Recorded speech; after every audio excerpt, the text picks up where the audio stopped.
Well, this week, folks, we're taking you right back to Nebraska, but we're not there for deer.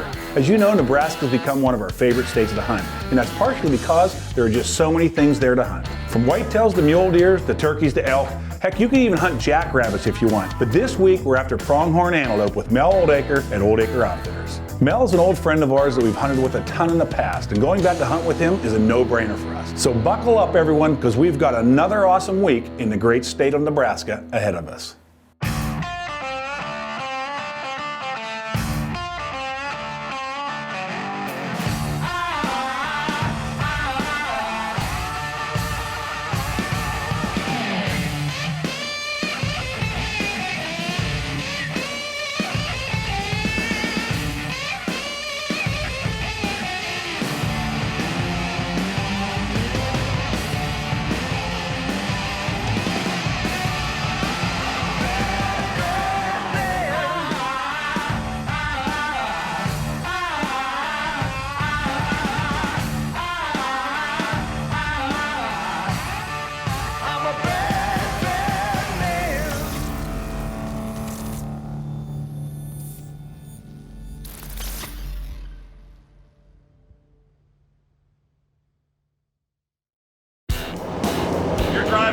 Get in the driver's seat, boy. We're going to see if you can handle getting us to the airport.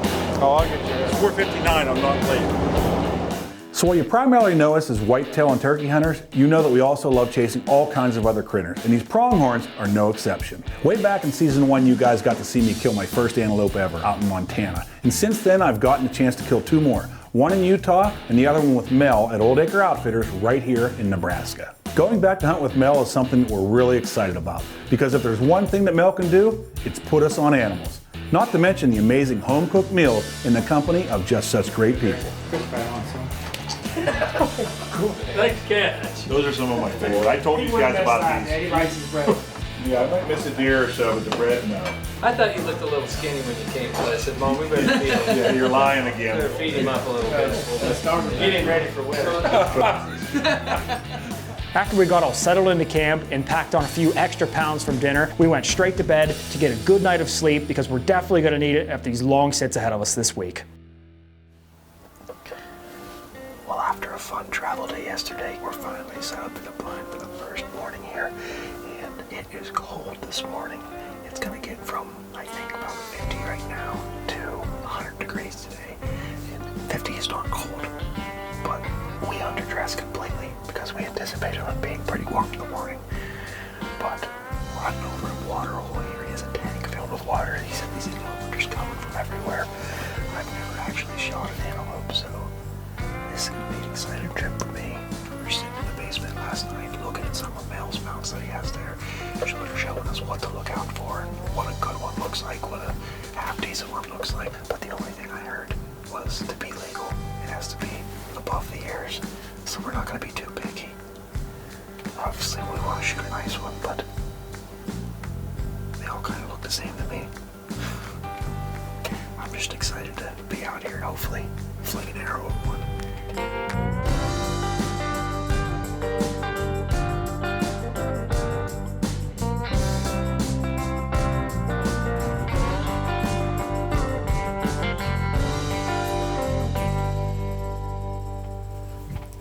It's high noon. We've been sitting here for 6 hours. We haven't had a goat within 1,000 yards of us. I don't know, they're supposed to be coming to water. I'm about ready to hop out in that tank myself. We were freezing this morning. Now it's about 90 degrees, we're sweating. It'd be all right if we were seeing things. Boston's across the ridge here, he's probably got goats all around him. And wait, here comes another bird.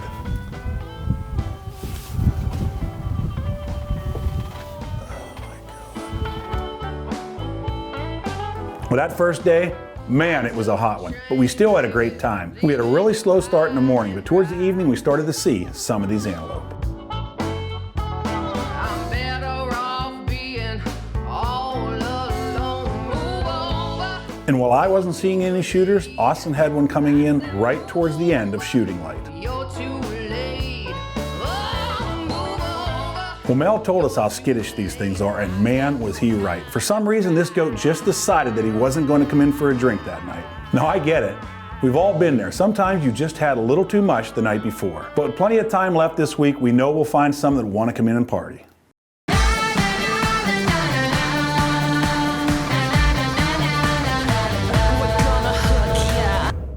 We're live. To catch all the crazy behind-the-scenes action from the Bearded Buck, like us on Facebook and follow us on Instagram. With temps in the upper 90s yesterday and calling for a high of 79 today, we've moved off the water sources and onto the feed sources this morning. We're in a big patch of alfalfa here. We were hoping that these goats were bedded on the hills above us here and would filter down in here and feed for a good while this morning, but so far we haven't seen a goat. So day 2 is starting off a lot like day 1.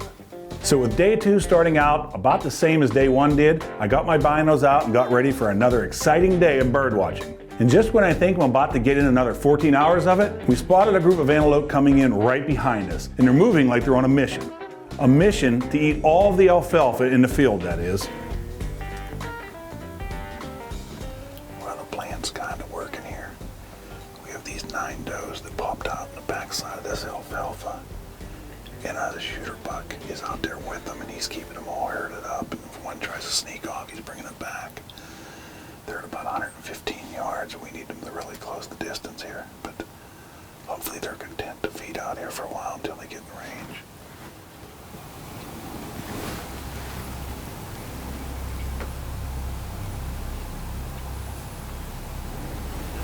Anyway, he's coming over here as if they can. There he goes. That's more better.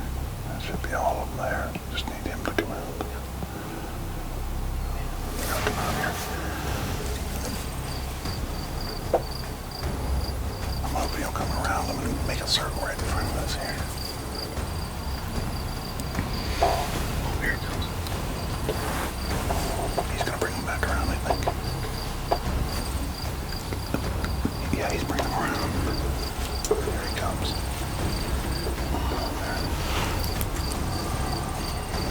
He just made us grab his hand on it.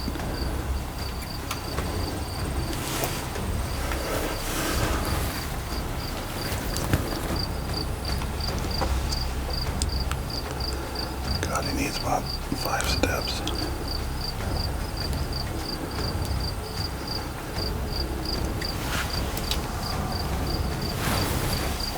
You want him?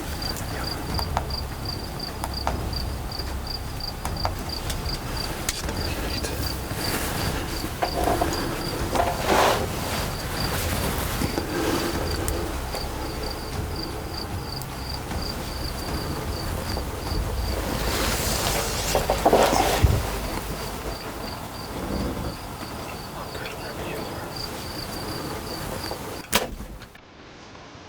Did it go through him? I miss him. He's down. Just like that. It happened after that long wait.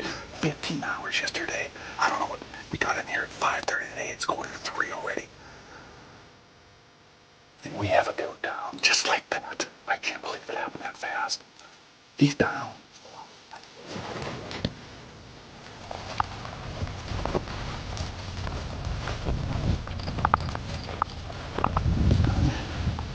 I think we got blood all over him. That's pretty red even for a colorblind guy, even though he's shooting a red arrow. Now I gotta see where he is. He's got dead goat right here. Oh yeah. I think he's missing his heart. Oh man, what a rush. Look at that, he's got this prong busted off over here, these hooks. I don't know much about antelope, but good Lord, look at that. Well, as I often say, you know, we're fortunate enough for this show to get to travel all around the country, and you know, we're the Bearded Buck, so we're hunting deer and turkey. It's all about gobbles and grunts, but occasionally we get to hunt some antelope and some pigs and some elk. You know, I don't even know too much about antelope. This is the 4th antelope I've ever shot. You know, they're all kind of cool to me, and I gotta say, I'll be the first to tell you, I was getting pretty fed up with antelope hunting the last 2 days, sitting in a blind for 15 hours, and then I don't know, what we got, about 8 hours in today in that heat. God, I can't believe it. It came together that fast.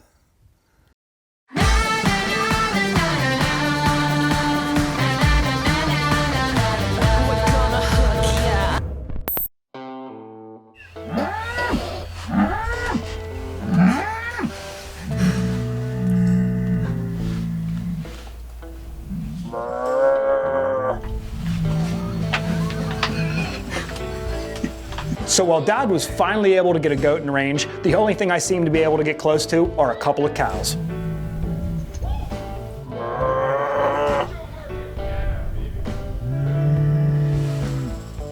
I mean, when you're sitting in a blind for 16 hours a day, you gotta do something to stay entertained, right? Guys, come on. Stop it.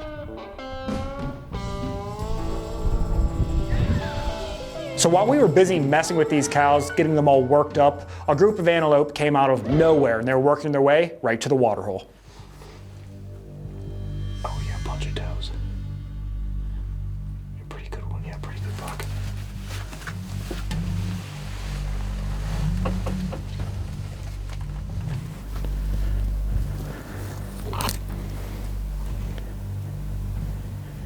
Come to the water, buddy.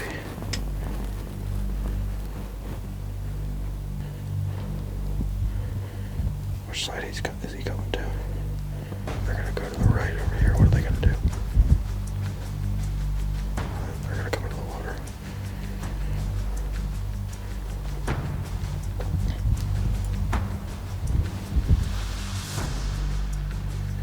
Can you get on them?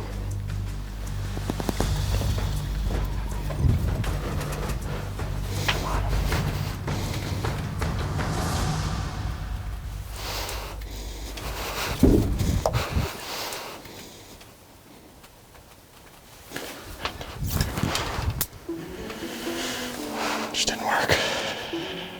He's still standing there, but man, the only group of goats that we saw all day, they're gonna come right to the water, and then they were just nervous, and that buck just followed them and pushed them off to our right. He went the full draw, but he just kept moving quick. Dang it. I mean, that just goes to show you how quickly things can change for you. 1 second, you're messing with cows, just trying to pass the time. The next second, you're covered up with antelope. You know, that's just the way she goes. The rest of the day went on without another encounter. You know, that just shows us day 3, we gotta be ready for anything.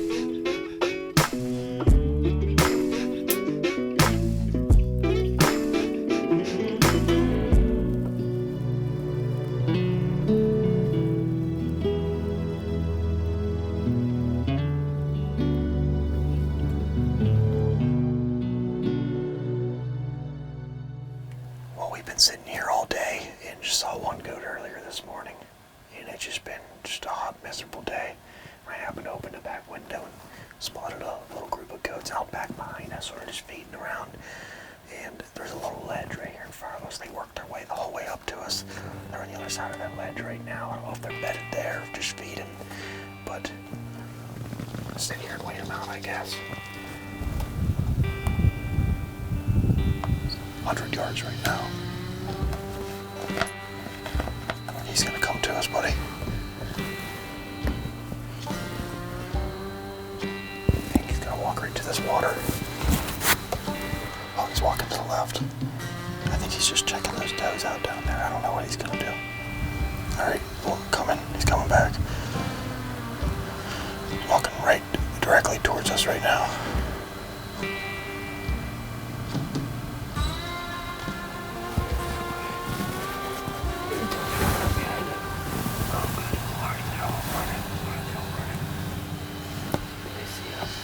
No. God, is that frustrating. That buck was working his way right to us. He was about 85 yards, and he was pretty calm, just feeding, check out his does. Does were down the bottom, couldn't see us. We had the wind in our favor, and he just came barreling up over the hill. They're gone. Oh my God, I can't believe they're so finicky, dude. Didn't do anything wrong, man. Quiet, windows are in our favor. Weren't moving at all, just slowly letting them come to us.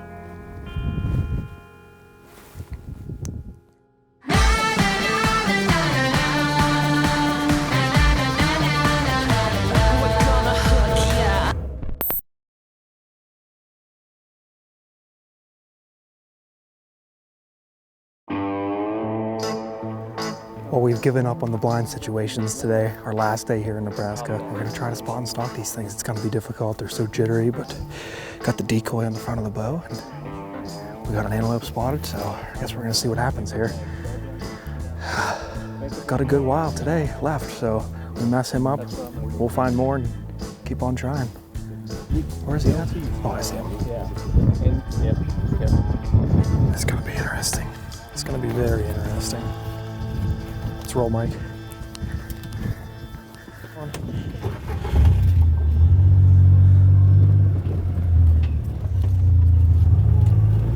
her a shot, my friend. Just from here getting to where he's at. Let's go single file all the way in. And when it starts getting tight, guys, as far as noise and stuff, we don't have much wind, so Yeah, we saw it be noise super quiet. is a factor. Yep, sound good.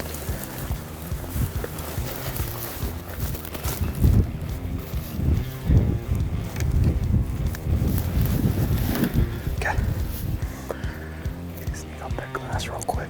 It's been probably a half hour since we got around. So he could be closer to us. Could have moved completely, but we'll see what he says. Okay, get up here.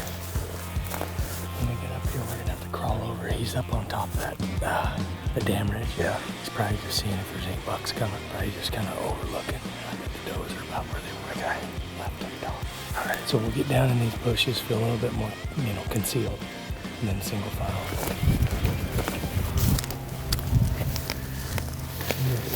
See his horns right on top of the right through the trees. You see his horns? Oh, yeah. Okay. All right.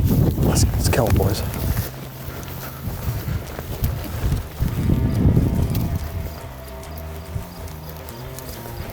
They're close right here. Right on the other side of this brush somewhere. All right, go ahead and get you in there. We're standing on a ridge about right there. We might be able to look in here and get a little closer, but we'll get up here and we'll see if we can see him. Okay. Straight down there, man. Go ahead and just try to walk right at him. Keep that up in the air.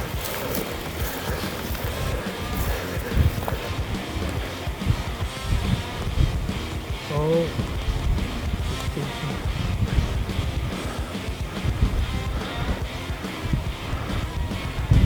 There's Jason. Oh, look at him. Circle down there. Yeah? Oh well. Well. That was tiring.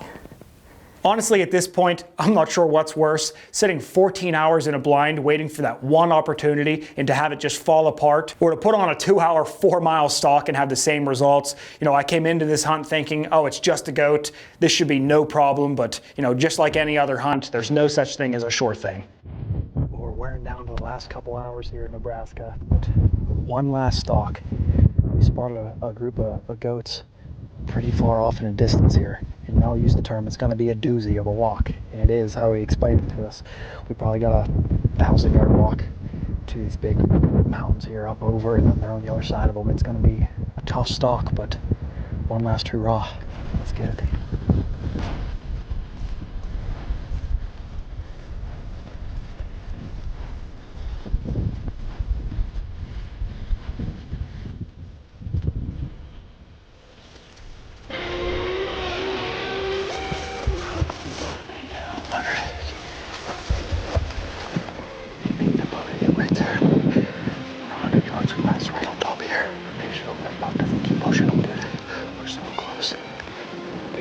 You get up there comfortable right on your knee and pop that up. And when he starts coming at you, okay, just straight on up, straight on up.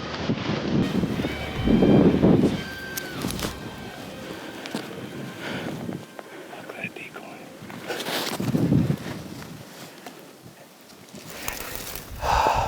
Man, these goats have kicked our butts bad. The last couple of days, between sitting in a blind for 14 hours straight, three days in a row, to trying to spot and stalk these things. Mel, thanks for getting us on these animals, man. I appreciate it. Yeah. It's been fun, a lot of fun. Some amazing country. Well, unfortunately for Austin, his last stalk just didn't quite work out for him, and he's going home empty-handed. Regardless though, this trip has been an absolute blast. We always love coming out to Old Acre Outfitters and hunting with Mel, no matter what species we're after. And we're looking forward to our next trip out here. Okay, they know he's there. Yeah. 70 times. That better not make a blooper. Hey, I don't know what I'm doing here. I feel like I have to breathe or something before I get started here.